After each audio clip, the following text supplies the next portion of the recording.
Hi friends, welcome to my channel. Today's card features a gorgeous press plate by Altenew, Cascading Vines. These leaves are easily watercolored in a gradient with fresh dye inks, Sweet Dreams. I'll start off by pressing the image on heavyweight watercolor paper using the Better Press system. Panel is A2 size, 4 1/4 inches by 5 1/2 inches. The image will almost go edge to edge at the top, and I don't want the tape to interfere, so I'm rolling it and placing it at the back and adhering it to the platen. The platen has registration marks for an A2 size to line it up to. To line up the press plate, I'll be using the registration marks for A2 size that are on the magnetic platform.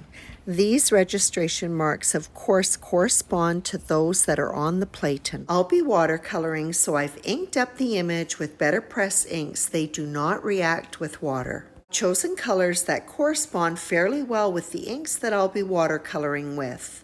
I'm starting off at the top with my darkest tone, Cosmic Sky. Next, I'll add Teal Topaz, and then I'll finish up with my lightest tone, Cruise. To make sure that I get good coverage, the ink pad is pounced onto the plate, and then right at the end, a little twist is given. The platform is run through the die cutter, and just look at that result. For the sentiment, I've taken those same inks and just run them roughly across some paper to create a gradient. They'll be cut with the Thanks die, which is part of the add-on die set for the White Cat Peony stencil set. Now for the watercoloring, I'll be working with 3 of the inks from Sweet Dreams, Desert Night, which is my darkest tone, Ocean Waves, the mid-tone, and Sea Glass, the light tone. The 3 ink pads have been pounced down onto a watercolor palette, and there are 3 there. I know that you can hardly see that lightest tone.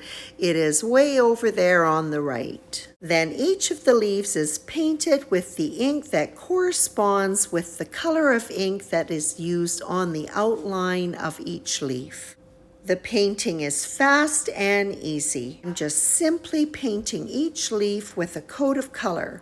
Only for the darkest leaves that are being painted with Desert Night am I adding a little bit of a shadow. After a layer of color has been added to the leaf, I'll go back, pick up some more color, and concentrate it at the base of the leaf. Although I'm using a watercolor brush pen would work equally as well. I used a very heavyweight watercolor paper to press the image on, so there are very deep impressions. So that also contributes to making this watercoloring very easy. The deep impression that is around the outline of each of the leaves really helps to contain the color. If you want that outside of the line look, which is gorgeous, you have to be very deliberate in placing the ink outside of the leaf. I'll be finishing up with some spatter. I've got my panel inside of a spatter box, and I'm using a fan brush. I've taken Desert Night, I've applied some water to it, and now I'm applying it to the panel. I'll follow up with some white spatter. I'm using gouache paint that has a gain beam watered down a little bit, and then with the fan brush I'm just tapping it on. I love the combination of the dark blue and the white spatter. I think it just adds a lot of depth to the panel. And as you can see, when I spatter, I'm quite generous. I love dimension on cards, and so I've taken that Thanks die and I've also cut white sheet foam. I have not removed that foam die cut, and I'll apply the liquid adhesive while everything is still intact because the foam die cut will leave an impression. This makes it very easy to line up the cardstock one to it. Before I remove the excess foam, I will set it aside to dry completely. My panel has been cut down to 4 inches by 5 1/4 inches and is being added on to a black panel that is slightly larger. And by slightly larger, I mean 4 1/8 by 5 3/8 inches. And then it's adhered to an A2 size card base 4¼ inches by 5½ inches. Foam back sentiment is now dry and I can remove the excess foam. Craft pick is helpful to release the foam, especially around those areas of the letters where it is quite deep. It is then adhered in the open area below the vines. I'll be adding in lots of embellishments. This set is called Deep Sea Sapphire Gem Sparkles.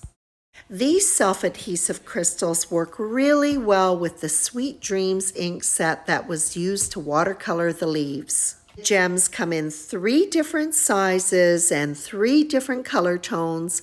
I'm going to be adding in the mid-tone near the top of the vines, and the lighter gems will be used at the bottom third of the vines and also to highlight the sentiment. I love how this card turned out, so light and airy. Altenew's Cascading Vines press plate is just gorgeous. And I love that this beautiful composition is also available in a layering stencil set. I hope that you enjoyed this video, and as always, I appreciate your visit.